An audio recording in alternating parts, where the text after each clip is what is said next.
Hello guys, welcome to my channel. My name's Joe, and today I'm going to be doing a review of the One Punch Man arc, Giant Meteor, chapter 21 and 22 respectively, of the One Punch Man manga. Welcome to my channel, and yeah, let's just jump right on in. So we open up and we see Saitama reading the newspaper. Uh,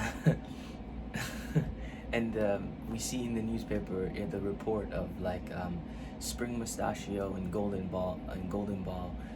We see that a report of them got defeated, and then we see also a report. This is in the newspaper he's reading. We also see a report of Sonic, which happened about two chapters ago. The whole thing that went down with Speed as Sound Sonic, and and so we see him, and Genos, apparently in the manga it says that Genos brought him the paper, and they're reading, and Genos, eventually they get into talking about like the hero rankings, and we get to find out that Saitama's hero ranking went up from 388 to 342, and Genos' hero ranking didn't change because Genos hasn't really been doing anything, so he hasn't changed. And but Genos has gone up in the popularity polls. He's I think he says he's ranked 6th in the popularity polls, which freaks Saitama out. Saitama's like, what? Why? Right? And he even spits his juice. And Genos starts listing off all the reasons why he's ranked 6. He's handsome. Oh, there's a fragility behind his cold, emotionless exterior. He's so cool, and he's a cyborg, and all the reasons. Saitama's like, hey, aren't you embarrassed reading all that stuff out about yourself? Genos is like, no, because they don't really know me. This is just their impression of me. And he goes in to say, he then says to Saitama, like, even if the world doesn't acknowledge you, you'll always be the most exceptional person to me, teacher. Saitama's like, hey, chill out with the compliments, right? and then because this is one of those One Punch Man chapters. This chapter, chapter 22 of One Punch Man is like, I would rank it up there with chapter 88, Hot Pot, and chapter 92 of One Punch Man. It's just one of those chapters, especially this sequence. I think you get like a bunch of them in this chapter. This sequence of like the panel and the camera just drawing back and just going up. First you get like the outside exterior of Saitama's house, then you go up and you start going up and up and up, then you go past a hurricane, not a hurricane, an airplane, and then a fucking satellite, and then you just start going up and up until you see the meteor. And it's one of the it's like this is One Punch Man, the One Punch Man manga at its peak. It's freaking amazing. And not only that, you get more of it. Like, there's more coming in this chapter. So I definitely advise you to read this chapter, because it's an experience, really. All right. Yeah, and there's a lot in this arc, right? Because this arc, it mainly centers around exploring Saitama's character and his personality and why he's a hero. Saitama is a hero because he wants to be a hero, not because of anyone else. So anyway, let's just jump back right down in. So eventually, after that sequence with the camera panning out to see the meteor, we get back to Genos, and Genos got a call from the Genos says to Saitama, "Hey, I got a call from the Hero Association for an unknown reason, and they want me to come." And again, with this, we see Saitama make a pretty joke, but it's not like a bad joke. It's not like you're saying, "Oh, you're reading it, it's like a bad joke." It's like it's a part of his character. Like, he goes, "Oh, he said." Genos tells him that the Hero Association called him, and Saitama says to him, "Okay, go. Maybe they're calling you to get fired." Haha. You're like, okay, and it's more of like, it's not like a bad joke. It's more of a look. It's more of like a look into his character, and you're gonna start to see more of that, especially not in this chapter, but in chapter 22. You're going to start to see it more. Especially there's a scene in chapter 22 where he remarks that, oh, the house of his former landlord, or the guy who kicked him out of his former apartment didn't get destroyed by the meteor. You'll see. Anyway, so Genos runs over there, and when he goes over there, he runs into Silverfang, and Silverfang starts to explain everything that's going on to him about the meteor, and and what the Hero Association is up to, and is that everyone in the Hero Association, everyone that in that headquarters had already left, and they called all the S class. So Genos asks like, where are all this? Okay, then where are all of them? And I glassed over it, but shit, this is Bang's actual first appearance, and it's amazing. Like the tank top, his turtleneck is like jet black, like a fucking darker than tank top black hole. Right, this is his first appearance in the manga, which is fun, right? So anyway, and we get a good impression of him, right? We see his character, that he's very caring, and he's a master, right? Because of all the heroes that came, he's the one that showed up. Anyway, so he explains, and he kind of, and we also, this is where, I mean, we've been getting it, like we've been getting bits and pieces of it throughout the from the introduction of the Hero Association. But this is where we start to see like Hero Association politics, because Bang explains that what the Hero Association want is for the heroes to defeat to destroy the meteor, and when the heroes destroy the giant meteor, then they get credit for it, and a bunch of donations comes in, and a bunch of donations comes in. And so we also we start to get a look. I mean, we really get it. We really got it in like I think it was chapter 188 in the whole Psychic Sisters arc. We saw that very dark side of the Hero Association, which is something that we're getting into. We're going to get into eventually in the manga right now. But yeah, this is where it starts to see that there is a dark side to the Hero Association. Anyway, so Bang explains that they're trying to calculate the point of impact of the meteor, and they say it's here, and eventually they're going to make the announcement. And right as Bang says that, they made the announcement of the giant meteor to evacuate, and so the sirens start going off. Everyone starts evacuating, uh, and there's a really funny scene where Genos asks Bang, like, hey, what are you gonna do? Bang says, I can't leave because my ancestral dojo is here. It's the dojo of the Water Stream Rock Smashing Fist. Have you ever heard of it? And he does like a little razzle dazzle, if you want to call it.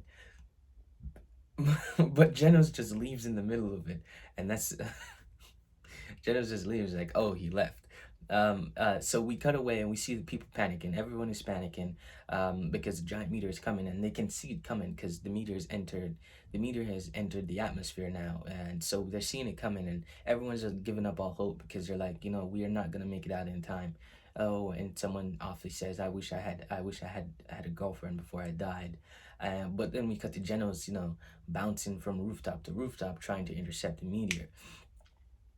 Um, Damn, I forgot to look it up, but I'm pretty sure this is G2, Generation 2 Genos, right? Genos, yeah, I'm 100% sure that this is still Generation 2 Genos, what we would classify as as G2 Genos.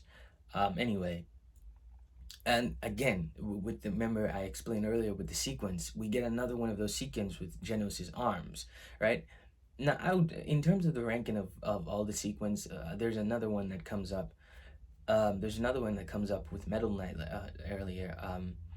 I would rank this one third. I rank the Genos' arms one third, because I just really like the panning out of the meteor, just that the camera panning out to see the coming of the meteor, and I really like, and Metal Knight is actually number one. Let's just get into it. I'll explain it afterwards. So we see a cool sequence of Genos activating his arm modes, or Gen 2 Genos, G2 Genos, I think it's called in the fandom.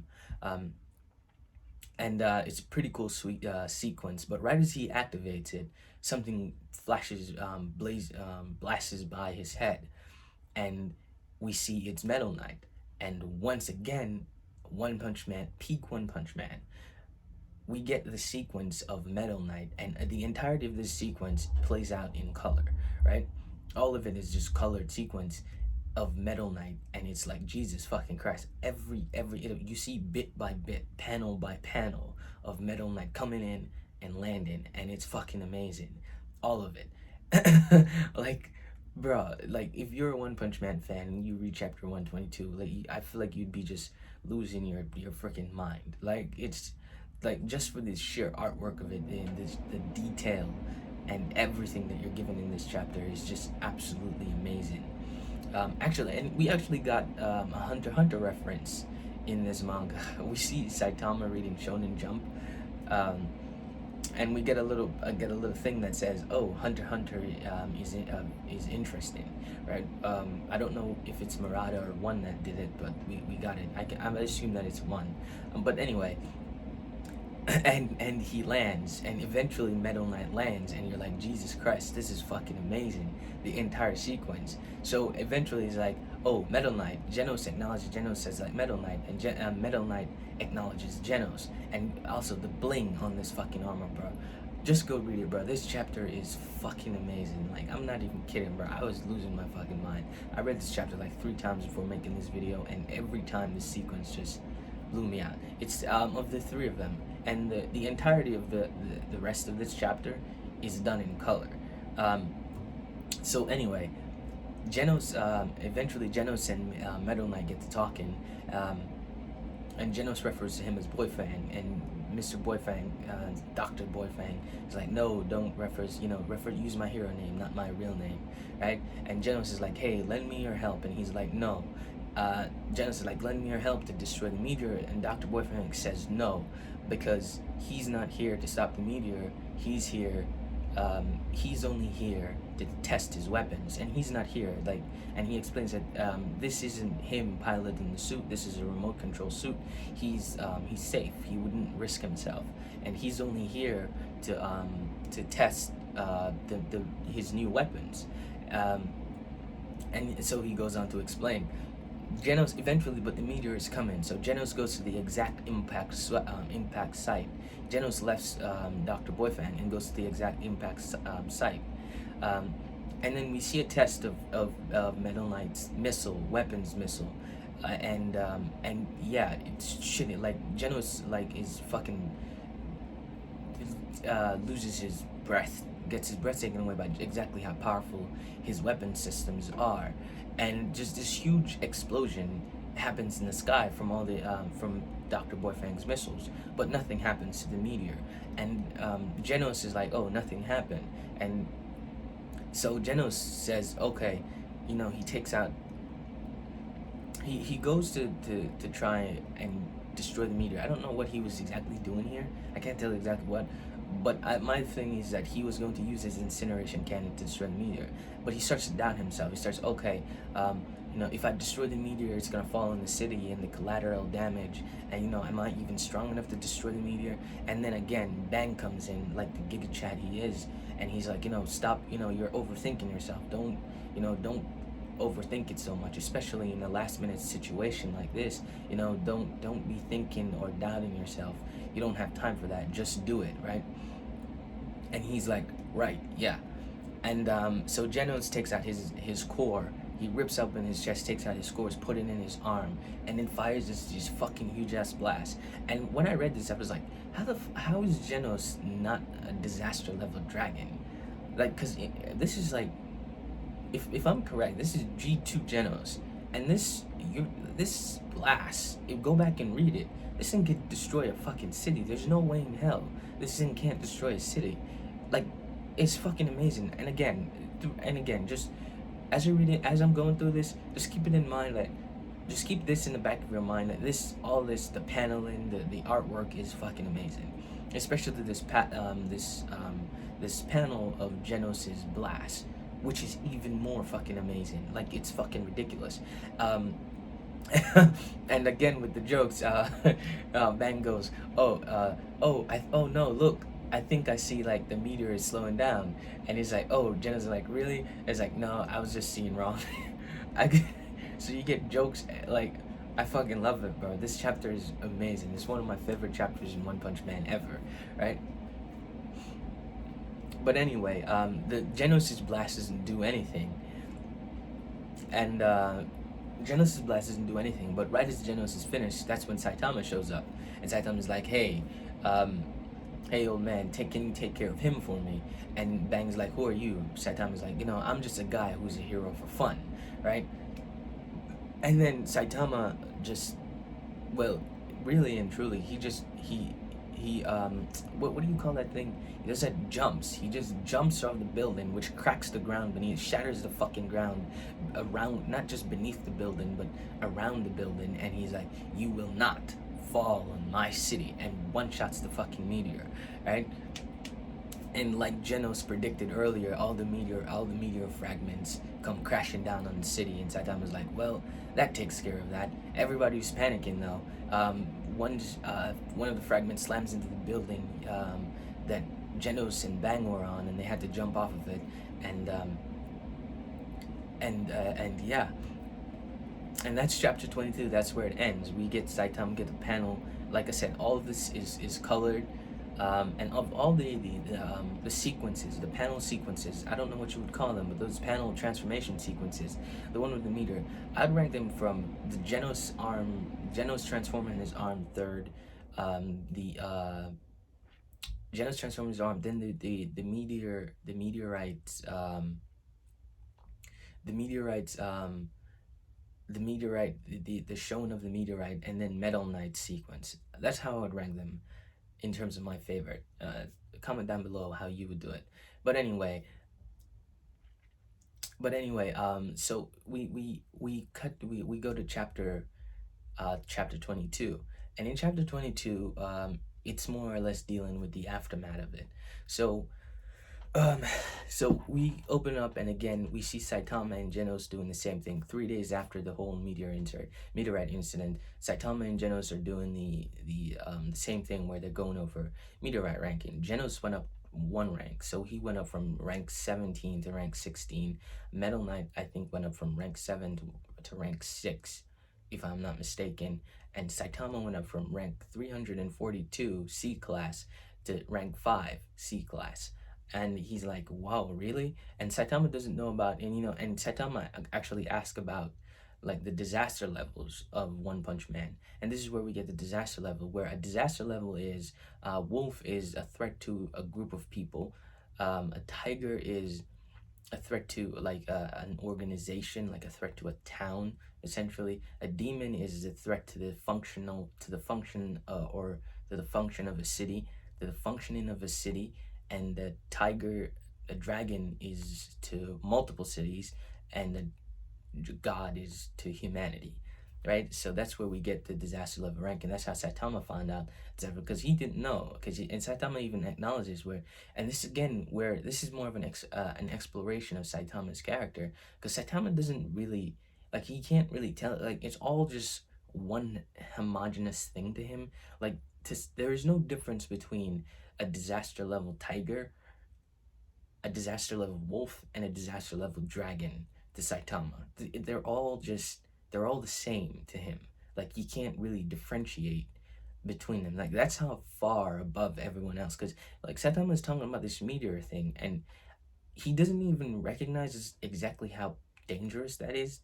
It's like he doesn't see it, right? So essentially, what I'm trying to say is that there's no difference between below Wolf Phoenix Man, below Wolf, and Black S and Platinum S. There's no difference to him. To him, they're all the same, right? There's no difference between um, Moomin Rider and Flashy Flash in Saitama's eyes. To him, they're all the same. Moomin Rider and Flashy Flash are the same. They're on the same tier in Saitama's eyes. But anyway, so Saitama decides that he's going to go out because, oh, if I do this, if I continue doing this, I'll go up in the ranking. He wants to go up more in the ranking, so he's like, "Oh, let's go out, let's go on patrol." And this is again where we get to see, let's see a little bit of a sadistic side, where earlier I said Saitama jests that, oh, the building of the apartment, the building where the guy who kicked him out of his former apartment didn't get destroyed. and but his convenience store got destroyed, and he's not happy about that.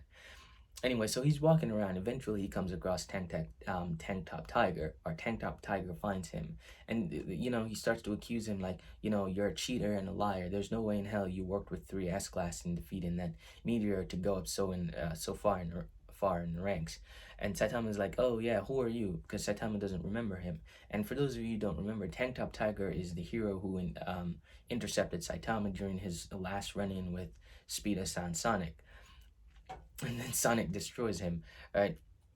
Anyway, so Tank Top Tiger calls in his big brother, Tank Top Black Hole, right? And Saitama even said Tank Top Cider, which pissed Tank Top. Saitama jests that there's nothing other than the fact that you're wearing a tank top. There's nothing black hole about you, um, and um, and so this is newbie crushing. This is again with the hero association and the very dark side of it, the very dark side of the hero association with newbie crushing, because that's what they're here to do. They're here to crush Saitama.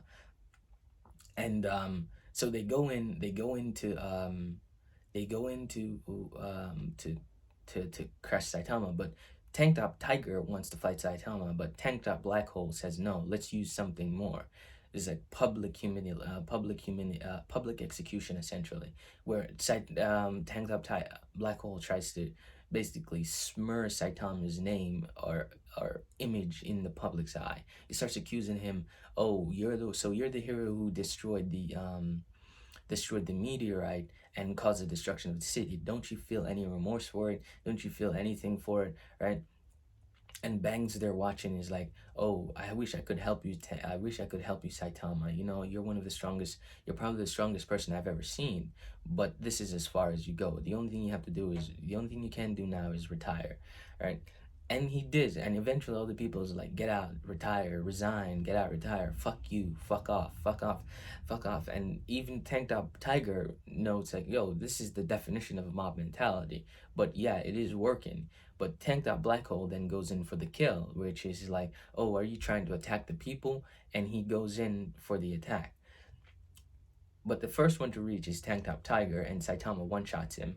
And the second one that goes in is Tank Top Black Hole. And the best way to describe that sequence is, if you've ever watched Robot Chicken, and that scene with Batman revealing to Robin like all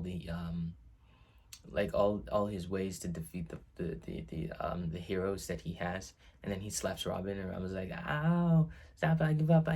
That's the best way to describe what happened between Saitama and Tank Top Cider. And Saitama basically tell everyone to fuck off. I don't do this because I like you or I want your approval. I do it because I want to. If you have a problem with me, then come on, I'll fight you, right? And so that's it. That's One Punch Man arc. And oh yeah, right, I forgot. The last panel of this chapter is the Octopus Cthulhu being Cthulhu from the Octopus Cthulhu creature, which is where we go into the Deep Sea King arc, right? So yeah, this chapter is more of a Saitama's mentality on being a hero. His mentality is that sometimes you can only reduce the damage to a minimum. That's all you can do. And we see a little bit of dark side. We get a little bit of into his psychology. Personally, I say that if you want to get like an idea of Saitama and how he thinks and how he views the world, chapter 21 and 22 are the perfect chapters for you to get that idea. They perfectly embody him and the things that he represents. So yeah, chapter 21 and 22. The next arc is the next one I'm going to be doing is the Deep Sea King arc. Which is a favorite of everyone. Everyone really loves that arc. So yeah, we'll get into that, and we get a few more introductions in the Deep Sea King arc. Yeah, so tune in for that one. Comment down below. Tell me if you've read the chapter. Tell me what your favorite sequence is, or what you loved about it, or tell me what you think about Saitama's mentality and stuff like that. Thank you guys for watching, and I'll see you in the next one. Bye bye.